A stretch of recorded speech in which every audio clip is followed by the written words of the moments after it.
दुनिया भर के अगर हम लोग बाजार की बात करें तो एक ही कंट्री के ऊपर फोकस है। कौन सी कंट्री? यस, बिल्कुल सही, हम अमेरिका की यहाँ पे बात कर रहे हैं। सो अमेरिका का बाजार, वहाँ पे जो चीजें चल रही है उससे रिलेटेड इतने सारे अपडेट्स आए हैं एंड बड़े बड़े लोगों के स्टेटमेंट्स आए हैं। मतलब हम कह सकते इंडिया के भी कुछ बड़े लोग हैं, उन्होंने भी कुछ स्टेटमेंट्स यहाँ पे सामने रखे हुए जिनका बैकग्राउंड फाइनेंस हम लोग को देखने को मिला है। आरबीआई के गवर्नर है, आरबीआई के एक्स गवर्नर है, प्लस अमेरिका की अगर हम लोग बात करें वापस जो बाइडन के कुछ स्टेटमेंट सामने आए हैं, प्लस उसी के साथ साथ और भी बहुत सारी चीजें हम लोग को लेट नाइट देखने को यहाँ पे मिली है। सो हर एक पॉइंट के बारे में आप लोगों को डिटेल में पता होना चाहिए, तो पूरी जितने भी इंपॉर्टेंट चीजें उसको कंपाइल करके बस इसी एक वीडियो में मैंने यहाँ पे कवर कर दिया है।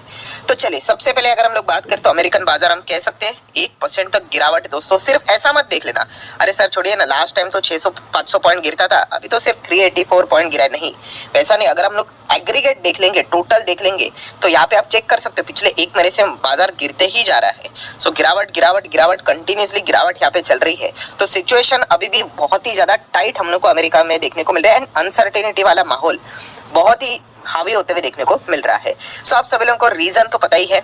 यस, अमेरिका के जो बैंकिंग सिस्टम है, राइट, वो हम लोग को कोलैप्स होते हुए देखने को यहाँ पे मिल रहा है। बैंकिंग मतलब बड़े बैंक्स तो सेफ है, बट छोटे छोटे छोटे छोटे छोटे जो बैंक्स है, एंड छोटे बैंक्स के साथ आपको पता है कि जो बिजनेसेस रहते हैं, अर्ली स्टेज वाले बिजनेस, या फिर आप चाहो तो बोल सकते हो स्टार्टअप्स, उस प्रकार के जो बिजनेसेस रहते हैं वो उनके साथ इंटरलिंक होते हैं।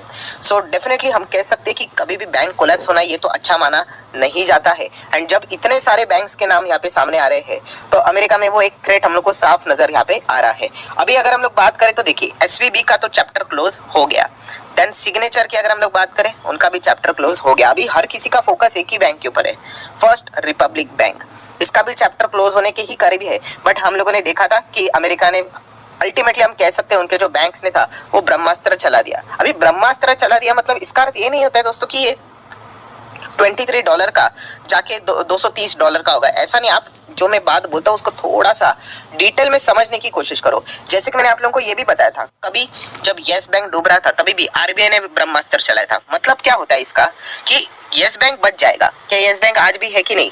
यस, बच गया। इसका अर्थ ये नहीं होता है कि वो स्टॉक ₹5 का 500 हो जाएगा, बिल्कुल भी नहीं। आप इन चीजों को समझो। अगर आरबीआई उस वक्त यस बैंक को नहीं बचाता, आप इमेजिन करके देखिए कि क्या सिचुएशन हो जाती, राइट। एक यस बैंक जैसी बैंक डूब गया और लोगों को पैसा नहीं मिला, सोच कर देखिए क्या होता, राइट। तो मेजर चीज को समझिए कि एग्जैक्टली क्या इसका अर्थ होता है। तो वैसे ही फर्स्ट रिपब्लिक बैंक के लिए अगर हम लोग बात करें तो आपको पता ही है, बड़े बड़े बैंक सामने आ गए। उन्होंने बोल दिया कि हम यहाँ पे लगभग 11 बैंक्स के नाम सामने है कि हम इनमें पैसा डालेंगे करके, कितना, $30 बिलियन के आसपास, राइट। तो एटलीस्ट हम कह सकते हैं कि इनका रेस्क्यू प्लान तो यहाँ पे हो चुका है। अभी शेयर प्राइस वो तो प्लस माइनस होगा ही, इसका अर्थ ये नहीं कि रॉकेट बनेगा करके, ये तो डूबते हुए हम लोगों को नीचे ही जाते हुए देखने को मिलने वाला है। हाँ, पर एटलीस्ट बंद होने का जो खतरा था वो हम लोग को अभी फिलहाल तो देखने को यहाँ पे नहीं मिल रहा है। एंड अगर हम लोग बात करें तो कल के दिन भी फर्स्ट रिपब्लिक बैंक 32% गिरा, 33% गिरा। क्यों गिरा?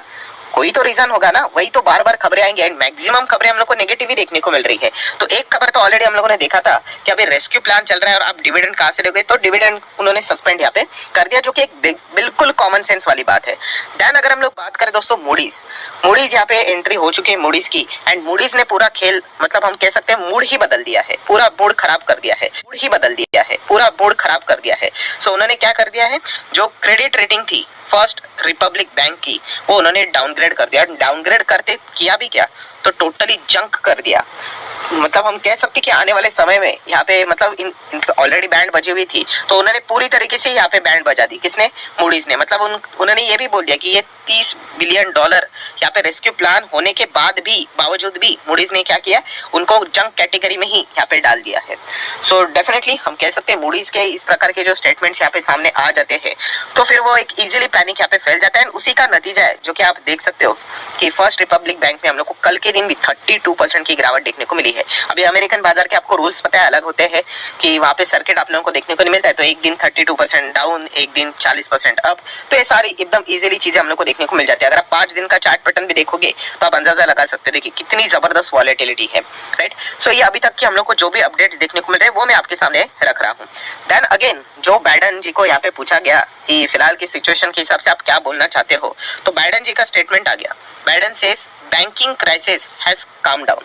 मतलब जो एसवीबी सिग्नेचर डूबने के बाद अभी की सिचुएशन की अगर हम लोग बात करें, हर जगह पे उन्होंने यही बात बोली है, जो कि आप देख सकते हैं इकोनॉमिक टाइम्स ने भी यही चीजों को कोट किया है कि अभी यहाँ पे माहौल शांत हो चुका है। ऑब्वियसली अभी देखा गया तो वो तो वैसी चीज बोलेंगे थोड़ी ना, बोलेंगे नहीं नहीं तबाही चल रहे करके, तो पैनिक में तो मतलब पूरा मतलब बोलते ना, अब पेट्रोल के तो 10 डब्बे डाल दिए, ऐसा हो जाएगा।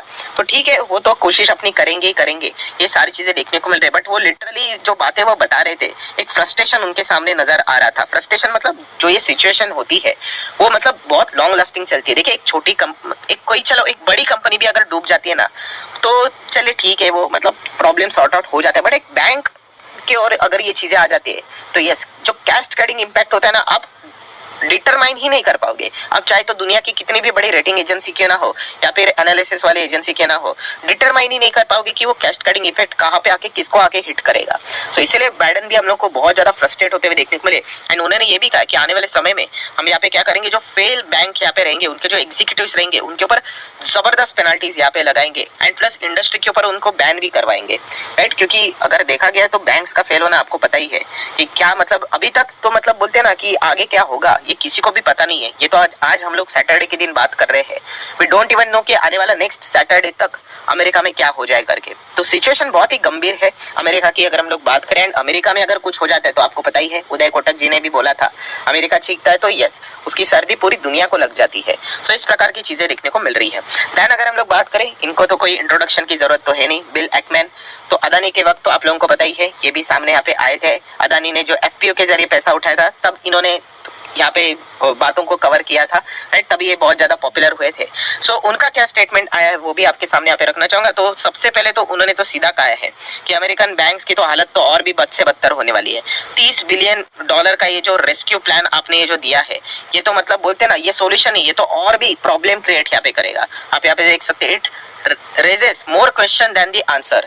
और उनका यही कहना है कि ये जो आने वाले समय की अगर हम लोग बात करें, ये जो जिस प्रकार से ये रेस्क्यू प्लान को अरेंज कर रहे हैं, राइट, ये सबसे बड़ा थ्रेट बनने वाला है बैंक्स को और अमेरिका की इकोनॉमी को।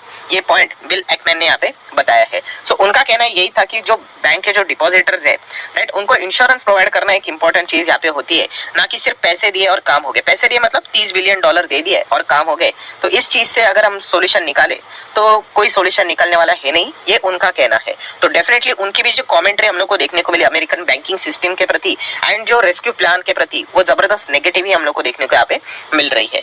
सो ये चीजें हम क्या कर सकते हैं कि अमेरिका में और भी ज्यादा प्रेशर क्रिएट यहाँ पे करवा सकते हैं, ये साफ चीजें हम लोग को देखने को मिल रही है। देन अगर हम लोग बात करेंगे शक्तिकांता दास जी, राइट, ऑब्वियसली थोड़ा इंडिया की ओर आ जाते हैं। सो अमेरिका में बैंकिंग सिस्टम में जो भी कुछ चल रहा है, तो इनका भी फोकस तो अच्छा खासा रहेगा ही रहेगा। तो उन्होंने 2 पॉइंट सबसे सामने रखे हुए। पहले पॉइंट उन्होंने कहा है कि जो ये एसवीबी में जो सारी चीजें हो रही है, एक तो लेसन हम लोग को यहाँ पे मिल रहा है कि क्या यहाँ पे चल रहा है करके। बट अगर इंडियन बैंक्स की बात करें तो स्टेबल है, राइट। ये मैं नहीं बोल रहा हूँ, ये आरबीआई गवर्नर शक्तिकांता दास जी ने बोला है कि अगर किसी को ये पैनिक हो रहा है सर इंडियन बैंक का क्या, तो आरबीआई गवर्नर ने बोला है स्टेबल है, तो फिर आपको कोई मतलब आगे जाने की जरूरत यहाँ पे नहीं है। प्लस अगर हम लोग यहाँ पे बात करें तो उन्होंने और भी कुछ पॉइंट्स यहाँ पे हाईलाइट करके यहाँ पे बताए हुए हैं। खास करके अगर हम लोग बात करें तो अभी इनको इन्फ्लेशन से रिलेटेड ही सवाल यहाँ पे पूछे जाएंगे। सो उन्होंने यहाँ पे बताया कि फाइनेंशियल सेक्टर इंडिया की बात करें स्टेबल है करके, एंड इन्फ्लेशन की बात करें तो उन्होंने कहा कि यस, उन्होंने एग्री किया कि इन्फ्लेशन जरूर है, बट वर्स्ट जो इन्फ्लेशन का था वो हमारे पीछे छूट चुका है। सो डेफिनेटली ये उन्होंने पॉजिटिव बातें यहाँ पे की है इंडियन मार्केट के प्रति, इंडिया के फाइनेंशियल सिस्टम के प्रति, बैंक्स के प्रति, राइट। इन्फ्लेशन अगेन कह रहा हूँ, उन्होंने इन्फ्लेशन को मना नहीं किया, उन्होंने कहा है इन्फ्लेशन, वो तो दिखता ही है, जेब के ऊपर हम लोग चल रहे हैं। बट वर्स्ट जो था कि बहुत ही खतरनाक इन्फ्लेशन, वो इंडिया ने पीछे छोड़ दिया है। ये पॉइंट उन्होंने फिलहाल तो अपने इंटरव्यू में यहाँ पे बोला है। नेक्स्ट अगर हम लोग बात करेंगे, एक और गवर्नर है, आप सभी लोगों को पता ही है, रघुराम राजन, राइट।